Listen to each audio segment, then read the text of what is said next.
Hey guys, good morning. Thanks for joining for Sunday School. Let's hop right in.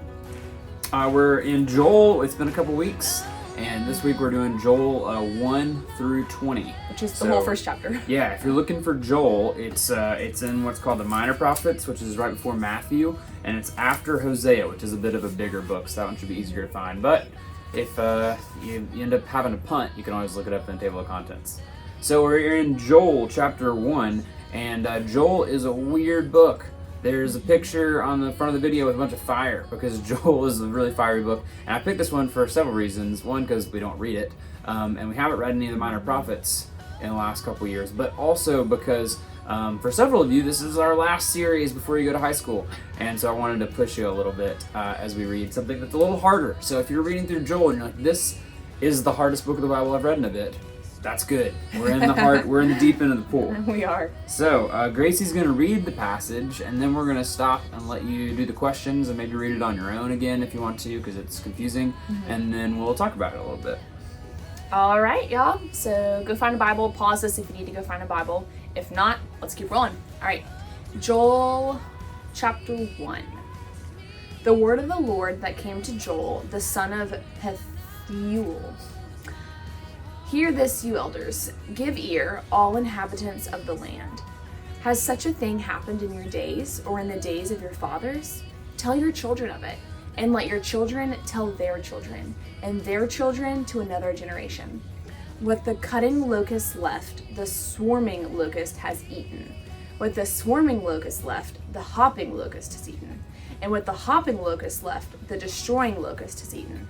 Awake, you drunkards, and weep, and wail, all you drinkers of wine, because of the sweet wine, for it is cut off from your mouth.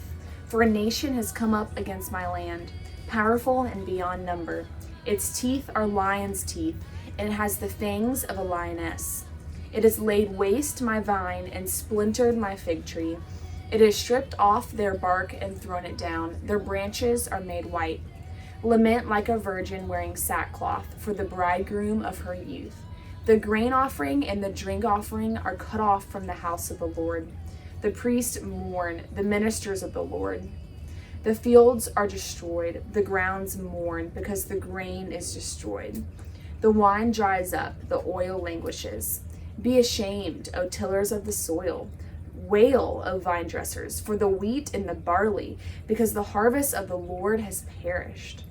The vine dries up, the fig tree languishes. Pomegranate, palm, and apple, all the trees of the field are dried up, and gladness dries up from the children of man. Verse 13. Put on sackcloth and lament, O priests. Wail, O ministers of the altar. Go in, pass the night in sackcloth, O ministers of my God, because grain offering and drink offering are withheld from the house of your Lord, of your God. Consecrate a fast, call a solemn assembly, gather the elders and all the inhabitants of the land to the house of the Lord your God, and cry out to the Lord. Alas for the day of the Lord is near, and as destruction from the Almighty it comes. Is not the food cut off before our eyes, joy and gladness from the house of our God? The seed shrivels under the clods, the storehouses are desolate, the granaries are torn down because the grain has dried up. How the beasts groan. The herds of cattle are perplexed because there is no pasture for them. Even the flocks of sheep suffer. To you, O Lord, I call, for fire has devoured the pastures of the wilderness, and the flame has burned all the trees of the field. Even the beasts of the field pant for you, because the water brooks are dried up, and the fire has devoured the pastures of the wilderness. All right, so now we're going to pause, and we have some questions we'll put up. And if you need to read that again or look some stuff up, feel free to do that. And take your best swing at the questions, and then we'll come back and talk about it together.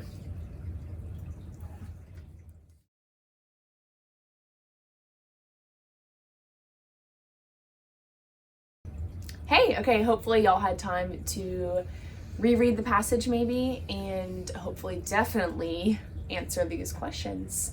So, Garrett, question 1. Yeah, what in general does Joel seem to be describing? What's he talking about? So obviously talking about like destruction. But what is the destruction referring to? Yeah.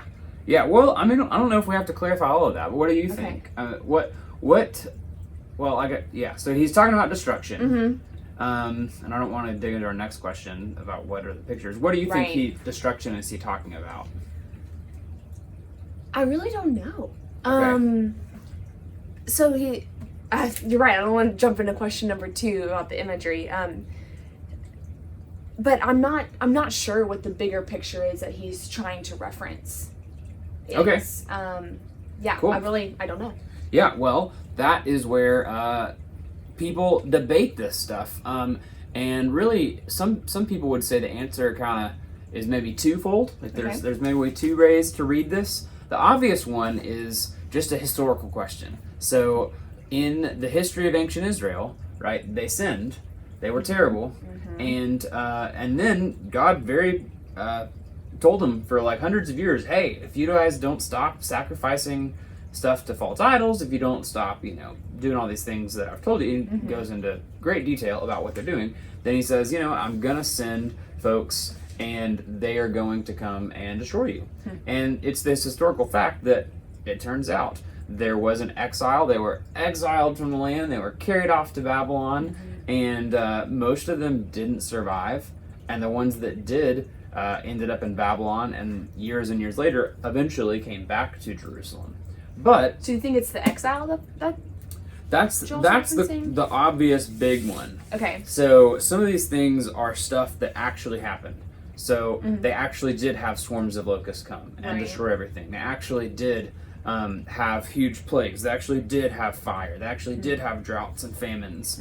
But then a lot of this also, there's a big idea in the book of Joel that comes up a lot called the Day of the Lord. They're not talking about Sunday.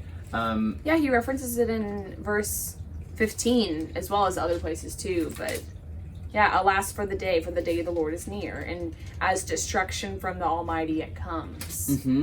So there's this thing in the Old Testament and now, right? A lot of the times we look outside and it feels a little bit like this passage.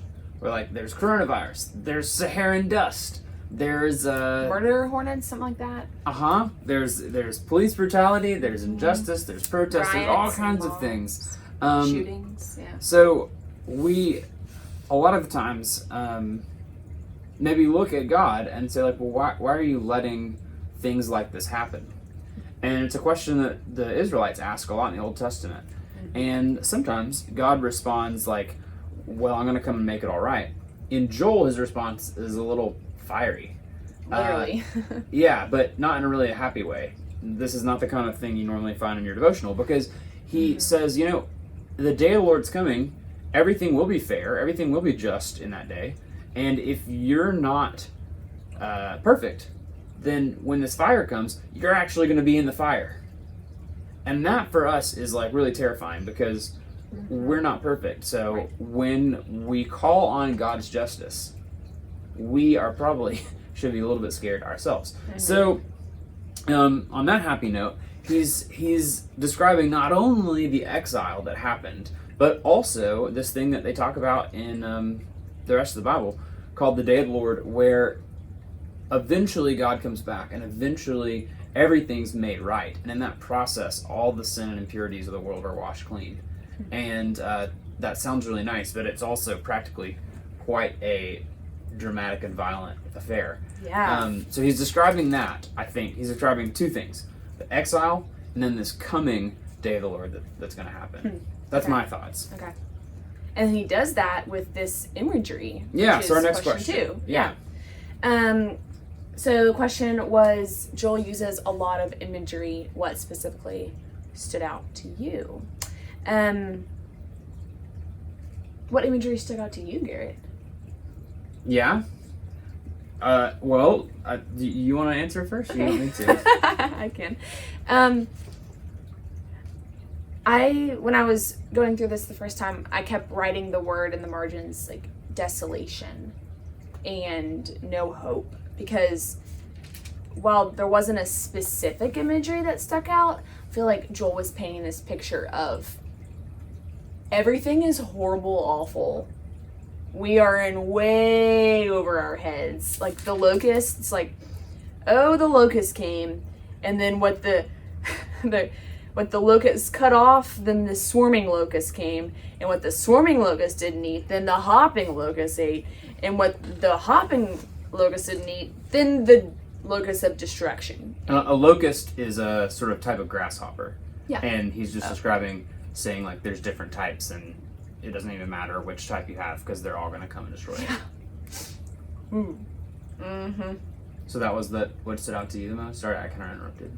Yeah, I would say that just the sheer like desolation and lack of hope. I mean, we get to verse 18, but still, or I guess it's 19 where he says where he has hope. But yeah, the verse 8 stood out to me the most. Lament like a virgin, or just a young woman. It's the same word in Hebrew. Just this young lady who, it means that she's not married, and she's wearing sackcloth, which basically means, like for us, that would be like she's wearing black because her bridegroom, that just means fiance, her fiance died. So he's saying like Jerusalem or Israel or us are like this young woman who's been engaged. She found this person and then he dies, and before they get married. It's a really sad picture and story. Yeah. And that is what he's saying. Jerusalem is gonna, Israel is gonna lament like that. They're gonna be sad like someone whose fiance dies before they get to marry them. Which that really stuck out to me. And then there's just, the other thing is like the completeness of the desolation he's talking about. He is talking about how, like, it's maybe how we feel right now, right? There's not just one bad thing going on. It's all these different things piling up together. Sometimes in our lives, maybe even without, coronavirus, it feels like it's not just that I'm angry at my parents. It's that this thing's not going well at school, and this relationship with this friend is not going well. And there's like all these different areas piling up at the same time, and it just feels too much. And that's what he's saying. Okay, step one, acknowledge that there is something going on, and Israel is going to lament. They're going to be sad. There's actually a whole lot of Psalms like this, where the Psalms in this passage give us a voice to say to God, like, hey, things are really hard. So I think there's a bunch of different imagery, but the fact that we get to kind of identify with this, like, hey, God, things are really hard. Everything seems terrible. That's really exciting to me. All right, question 3. What do you think his point is in writing this? What's he trying to do? Why is this written down?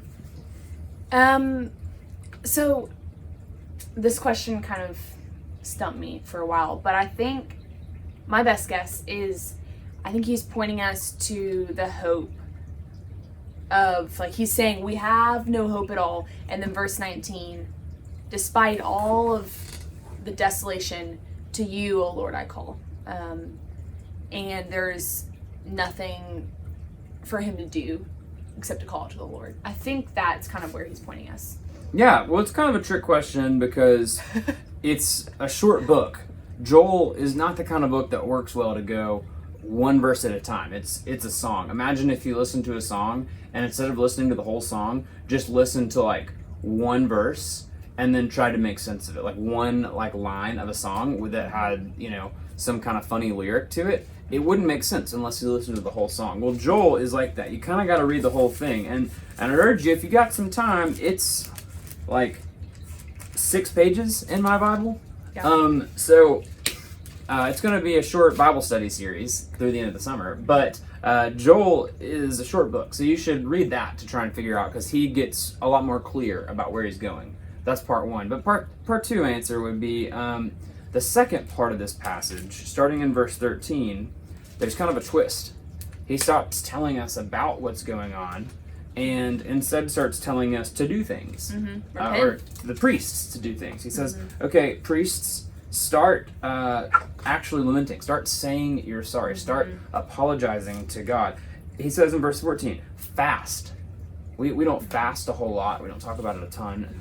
The goal is not to lose weight when you fast, and you can fast from a lot of things besides just food, or you can stop a meal a day. But when we do fast, from whether it be from food or anything else, it gives us an opportunity to say, you know, whatever this thing I'm fasting from, I don't actually need that. I need God. And whenever I remember this, like, so normally when people talk about fasting, right, it's food. Maybe you're going to fast from lunch for a day or something. And if you are hungry in the afternoon after that fast, it's a reminder, a very physical one, that one, my body does need food. And two, that whenever I'm hungry now, I get to remember I'm giving this up in order to, and that jogs your memory for why you're fasting, which is to say, in this case, we're sorry, let's repent. And so as the end of this passage comes, he starts in verse 19 speaking to God directly and saying, look, I'm calling out to you, God.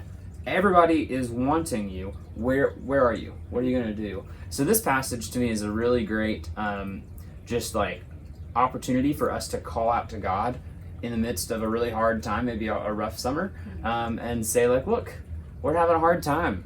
Things are not great, and I'm here and I'm trying to repent. What would you have for me to do next? And the answer to that is going to be in the next section. We'll talk about that next week. So tune in next Sunday. Yeah. Thank y'all so much for joining, and we would love to see you guys on Wednesday night for our movie nights. We've had a huge blast out there at the Lake Crest property. We're doing an outdoor movie. If it rains, don't fear. We'll do something inside, and we'll sanitize before and after. And if we do it inside, we'll have everyone wear masks. But Gary will send an email out if we do it inside. So yeah, we look forward to seeing you guys on Wednesday for our movie nights. And hopefully we'll also see you at church on Sunday if your family's fine. If you're hanging out with friends, you can make it to church. But if you want to stay safe and you're not hanging out with friends, then feel free to stay home. No pressure there. But love to see you at church. We are resuming church on Sundays as well. So we miss you guys a lot. Bye, y'all. Bye.